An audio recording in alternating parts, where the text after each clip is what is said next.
Hey, welcome back. It's your host, it's V, let's go. So today I picked up this keyboard off Amazon for around $40. This is a MEETION keyboard, and honestly, it's interesting and different. It reminds me of a keyboard I reviewed about a year ago, which wasn't that good. But this one right here is a bit more refined. The build is better, the features actually make sense, and it really feels like an all-in-one device. If you're looking for something unique that stands out from the usual keyboards, this is definitely one you want to check out.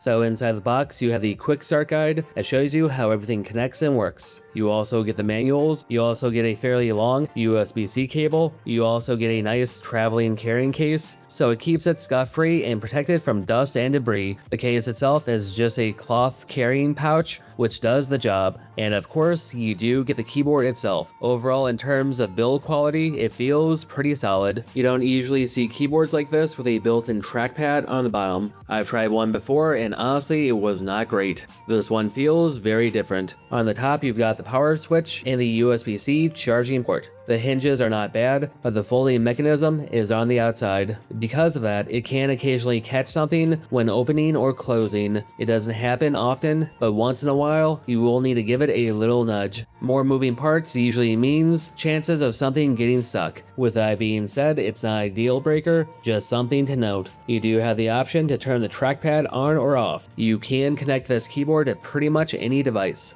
It uses an older style connection when you pre-select the operating system that includes Windows, Mac, Android, or iOS. It can connect up to 3 separate devices at once. For comparison, this is the Prologue XK01, which is the biggest folding keyboard I've ever owned. It has a built-in number pad. Another comparison is my iClever BK05, which is kind of the gold standard here. It's a great all-around keyboard with very good travel. This keyboard sits somewhere in between both of those sizes. It also includes a trackpad, which makes it very versatile. It's not the smallest keyboard out there, but at the same time, it's not the biggest. With the Galaxy basically becoming a royal dumpster fire, not enough fluff to fill a sandwich, and yet another big bad trying to destroy the universe. Things aren't looking great. WWJD, what will Joe do? Every threat that's ever came after Earth has been handled somehow. The lizards, the hamsters, those little pinheads, and even the kitties. Earth is still standing, but what about the threat beyond the galaxy? That kind of danger makes you want to unplug the whole universe and plug it back in. With the release of Book 19, a brand new cosmic road trip begins for Joe and Skippy. Try Audible today. You get 30 days free, you can cancel at any time, and after that it's only $14.95 a month. Basically 2 fancy coffees, but fewer regrets. Chaos, comedy, space raccoons, and Skippy's questionable attitude. Check out Expeditionary Force by Craig Allison today, because if you don't, the galaxy might not be around tomorrow. Right off the bat, I knew this was not going to work like the Apple Magic Trackpad, and honestly, that's completely fine. The trackpad itself is a bit smaller.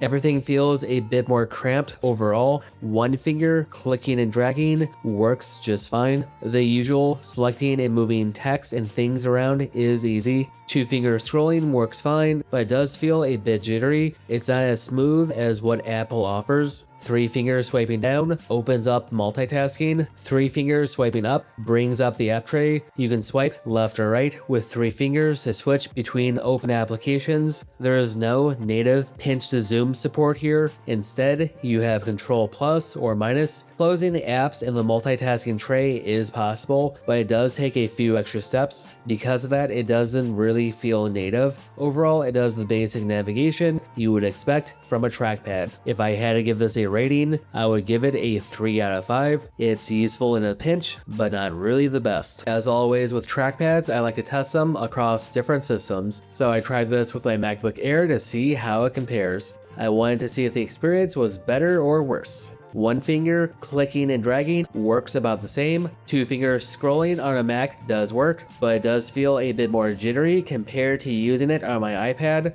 It scrolls a bit too fast, almost like running on ice. There's still no native pinch to zoom support. Because of that, it feels worse on a Mac than using it on an iPad. 3-finger swiping up brings up the app tray, similar to an iPad. 3-finger swiping down shows you the open applications. 4 fingers will take take a screenshot. 3 fingers swiping across will switch between the open applications. Overall, the gestures will work, but they are very limiting. I rely heavily on gestures, multitasking, and pinch to zoom for my workflow. This keyboard does not support any of that. I can give it a pass on an iPad since my workload there is lighter, but for a MacBook, it's not really ideal. So my recommendations is iPad only, not a MacBook Air. Doing my usual typing tests, I found the keys to be very springy and responsive. You get good feedback and solid key travel. Overall, it's a very good keyboard to type on. It does rely only on Bluetooth. Because of that, you might notice a bit of latency once in a while. With the keyboard, I was getting around 60 words per minute while typing. The keyboard is not backlit, so you need to find your own light source in darker environments. It's one of the better keyboards I've reviewed in this category.